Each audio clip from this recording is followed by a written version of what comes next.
Hello students, मैं Jitendra Gupta avail online YouTube channel में आपका स्वागत करता हूं। आज हम देखेंगे कि किसी रेखा के लंबवत रेखा कैसे निकाली जा सकती है और किसी रेखा के समांतर रेखा कैसे निकाली जा सकती है जबकि एक बिंदु दे रखा हो। मतलब how can we find perpendicular line of given line which is passing through a particular point, and how can we find a perpendicular line to a given line which is passing through a fixed point. And same way we are just going to find a value that is parallel to given line and passing through a point. तो आज हम देखते हैं कि यदि आपको suppose करो कि ये दे दिया a x plus b y plus c equal 0, और इस ये जो रेखा है इस रेखा के लंबवत रेखा निकालनी है, इस रेखा के लंबवत रेखा निकालनी है जो किसी बिंदु से होकर के जाती है। तो मान लो ये रेखा तो दे रखी है और इस रेखा के लंबवत रेखा निकालनी है जो किसी बिंदु x1, y1 से होकर के जा रही है। इस ध्यान दें कि ये रेखा तो दे रखी है, इस रेखा के समीकरण है a x plus b y plus c equal 0। ये जो लाइन है ना इसकी रेखा दे रखी है इक्वेशन और इसकी निकालनी है। तो जब भी आपको इस तरीके से ये रेखा दे रखी है, इस रेखा के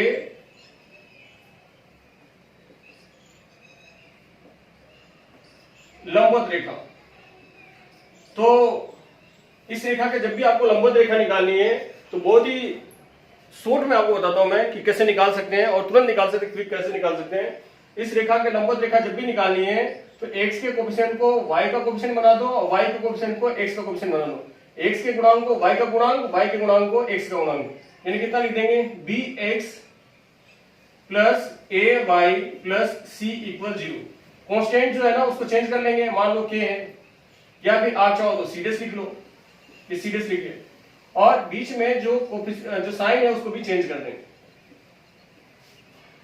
फिर से देखें, x के कोफिशिएंट को y का कोफिशिएंट, y के कोफिशिएंट को मतलब a को यहां b को यहां लिख देंगे और बीच का जो चिन्ह है उसको चेंज कर देंगे, कांस्टेंट को चेंज कर देंगे। अब ये रेखा कहां से गुजर रही है? ये रेखा गुजर रही है कहां से? x1, y1 से, तो इसको संतुष्ट करेगी।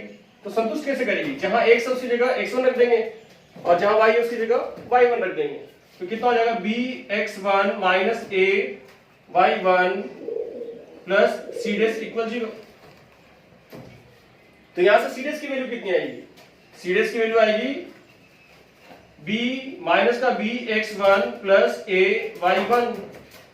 अब ये वैल्यू उठा करके ये क्वेश्चन नंबर सपोज करो कि 2 है और ये क्वेश्चन नंबर 1 है, 2 को उठा के किसमें रख देंगे? 1 में। तो कितना आ जाएगा bx minus ay minus bx1 plus ay1 equal 0। तो x के कोफिशिएंट्स क्या हो गए? इन दोनों में से कॉमन ले लेते हैं b, कितना हो गया? x माइनस x1 इसमें से और इसमें से कॉमन ले लिया b, और इन दोनों में से माइनस, इन दोनों में से कॉमन ले लेते हैं क्या? a, तो a कॉमन ले लोगे तो कितना बचेगा? y minus y1 equal 0। तो ये आप डायरेक्ट फॉर्मूला यूज कर सकते हो जब भी आपको क्वेश्चन करना हो। तो क्या कर सकते हैं, डायरेक्ट याद रखना है कि a का कोफिशिएंट b का हो जाएगा, b का कोफिशिएंट a का हो जाएगा, यानी bx माइनस x1, आप ध्यान दो bx minus x1 minus a y minus y1 equal 0। तो एक हम क्वेश्चन ले लेते हैं, जैसे मान लो कि 2x plus 3y plus 1 equal 0। ये दे रखा है कि एक ऐसी इस रेखा के लंबवत रेखा निकालिए, इस रेखा की लंबवत रेखा निकालिए जो 2, 3 से होकर जाती है। क्वेश्चन क्या है? क्वेश्चन है एक ऐसी रेखा लंबवत रेखा निकालिए जो इस रेखा के, एक ऐसी लंबवत रेखा निकालिए जो 2, 3 से होकर के जाती है और इस रेखा के लंबवत है। Find a perpendicular line to which is passing through 2, 3 and perpendicular to 2x plus 3y plus 1 equals 0। तो ये करना है अपन को। तो कैसे करते हैं देखते हैं। तो इसको सोल्व करने के लिए क्या करते हैं, कि एक मेथड तो ये है सी जो कर रखा है। अब क्या करना है आपको, क्या करना है कि आप चाहो तो डायरेक्ट इसमें रख करके और डायरेक्ट वैल्यू निकाल सकते हो। यहाँ पे b की वैल्यू 3 है, a की वैल्यू 2 है और x1 और y1 की वैल्यू दे रखी है 2 और 3। तो डायरेक्ट आप रखोगे तो डायरेक्ट आंसर आ जाएगा। मैं आपको बिना ऐसे तो आप कर ही सकते हो, मैं इसको सोल्व करके इसी तरीके से बता देता हूँ। तो क्या किया मैंने, 3x - 2y + k = 0 constant change कर दिया। देखो आप क्या किया, इसको यहाँ लिख दिया, इसको यहाँ लिख दिया और कांस्टेंट को चेंज कर दिया।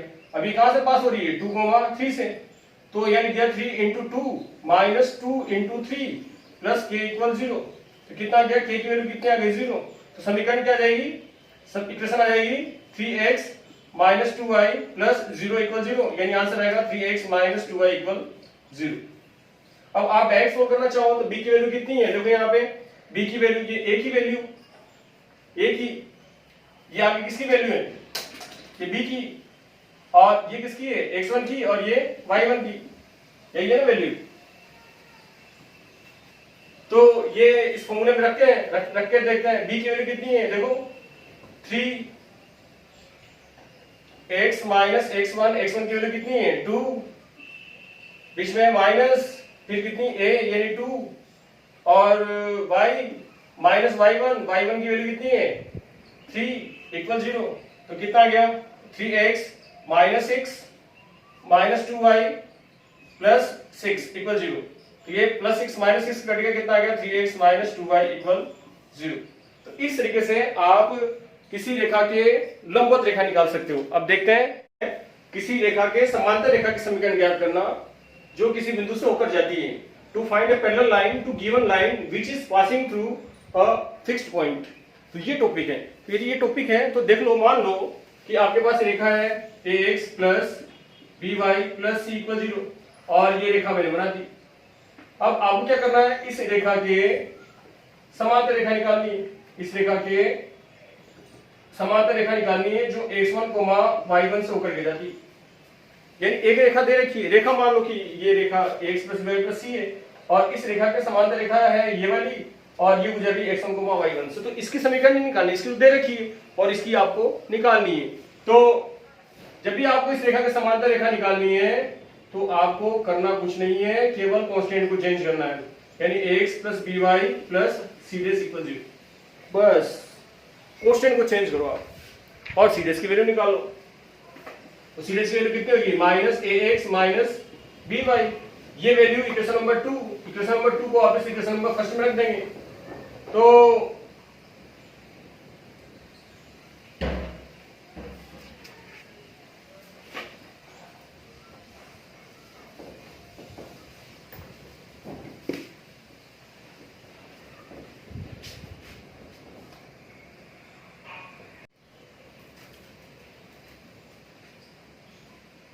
अब हम देखते हैं कि यदि टॉपिक अगला कि किसी रेखा के समांतर रेखा के समीकरण ज्ञात करना जो किसी बिंदु से होकर के जाती है। To find a parallel line to given line which is passing through a point. तो बहुत ही सिंपल सा टॉपिक है और वैसे तो सिंपल सा है पर इजी गोइंग सभी से सोल्व होता नहीं है। तो इसमें चक्कर में पड़ जाता है स्टूडेंट्स कि पैरेलल कैसे निकालना है, परपेंडिकुलर कैसे निकालना है, लंबवत रेखा कैसे निकालनी है, समांतर रेखा कैसे निकालनी है, जबकि चुटकियों का गेम है। तो यदि ax + by + c = 0 है और ये रेखा दे रखी है, मान लो इस रेखा के समांतर रेखा निकालनी है, इस रेखा के समांतर रेखा निकालनी है जो x1, y1 से होकर के जाती है। तो जैसे मान लो आपने रेखा मान ली ax + by + c = 0 और ये इस रेखा के समांतर रेखा निकालनी है। इस रेखा के समांतर रेखा निकालने के लिए क्या करेंगे, ax1 प्लस कुछ नहीं करना, पहले आप इसको एज इट इज लिख लो और क्या करना है कि पीछे का जो कांस्टेंट है उसको चेंज कर लो। बस ax + by + c जो कांस्टेंट है पीछे का चेंज कर लेंगे और उसके अलावा कुछ नहीं किया हमने। और ये जो जैसे ही आप इसका कांस्टेंट चेंज करोगे तो इसके समांतर रेखा आ गई, इसके समांतर रेखा आ गई, पर ये पता नहीं कि वही रेखा है कि नहीं है। तो उसी रेखा को बनाने के लिए क्या करेंगे, जहां सीधे से उसकी जगह x1, y1 रख देंगे। तो मैंने इसमें क्या करा, इसमें x और y की जगह x1, y1 रख दिया। जैसे x1, y1 रखोगे तो कितना होगा, ax1 + by1 + c = 0। अब c का मान निकालो, c की वैल्यू कितनी होगी, -ax - by1 -ax1 - by1। तो ये वैल्यू उठा करके इक्वेशन नंबर 2 और ये इक्वेशन नंबर 1, 2 को रख दो 1 में। तो कितना हो जाएगा ax प्लस by, देखो आप, minus x1 minus by1 equal 0। तो इसमें से कॉमन लोगे, a आ रहा कॉमन, तो a कॉमन ले लिया, कितना हो गया x माइनस x1 आ गया ना, x माइनस x1, और पीछे वाले से कितना आ गया b y minus y1 equal 0। तो ये हो गई, ये आ गई डायरेक्ट, आप याद रख सकते हो a x minus x1 plus b y minus y1 equal 0। तो बहुत ही काम के दोनों फॉर्मूले हैं। अब इक्वेशन ले लेते हैं, जैसे मान लो कि इक्वेशन है 2x plus 3y plus 4 equal 0, और ये जा रही है 1,0 से। तो 1,0 से जा रही है, तो क्या करना है, कांस्टेंट चेंज करना है, यानी 2x plus 3y plus k equal 0, constant change कर दिया। अब ये कहां से पास आउट करा देंगे, 1,0 से, तो कितना हो गया 2 into 1 plus 3 into 0 plus k equal 0। तो k की वैल्यू कितनी आ गई, k की वैल्यू आ गई माइनस का 2, ये वैल्यू रख दो, तो इक्वेशन क्या हो जाएगी 2x plus 3y minus 2 equal 0। तो इस तरीके से हम क्या कर सकते हैं कि किसी रेखा के लंबवत रेखा निकाल सकते हैं और उसके समांतर रेखा निकाल सकते हैं। तो ये टॉपिक बहुत काम का है, इसको जरूर सीखें और बार बार इस पर प्रैक्टिस करें, बार बार वीडियो को देखें, ताकि आपको अच्छी तरीके से चीजें निकालनी आ जाए। क्योंकि यहाँ पे हमेशा समस्या होती है स्टूडेंट्स को, तो समस्या बाकी लोगों को हो पर आपको नहीं हो, इसलिए वीडियो को ध्यान से देखें और समझें। वीडियो देखने के लिए धन्यवाद, थैंक यू।